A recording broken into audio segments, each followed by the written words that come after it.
Did Russell Wilson stave off Jackson Dart?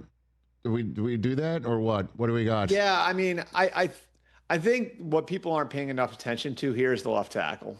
The left tackle situation has really undermined where they thought they would be on the offensive line right now. And, obviously the offensive line didn't play great against the Commanders in week 1, which I think screwed some things up offensively. Andrew Thomas is still not back.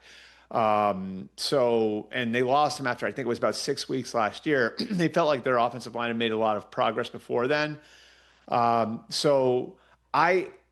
Just having talked to people there, I'm not sure how willing they would be to go to Jackson Dart anyway until the offensive line situation is sorted out, until they have their left tackle back.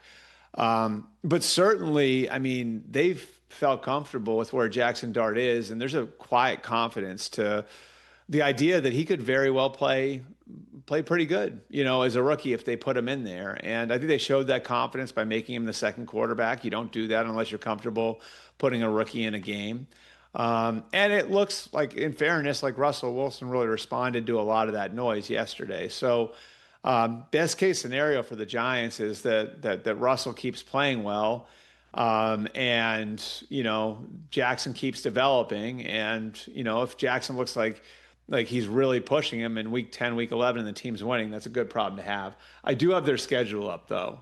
And I pulled this up when I heard you talking about it in the last segment, Rich. Yep. Kansas City, Chargers, at New Orleans, Philly, at Denver, at Philly, San Francisco.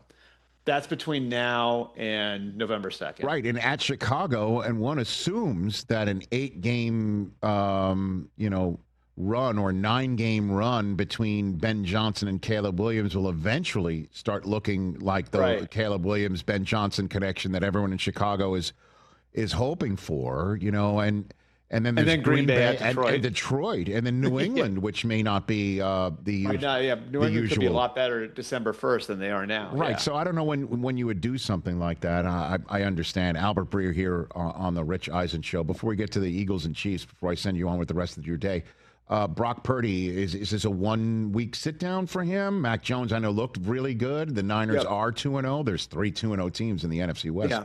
By the way, I was told 2 to 3. I was told 2 to 3 weeks. Okay. So my sense is like maybe it's one of those deals where he gets back out there on the practice field and does light work at the end of the week.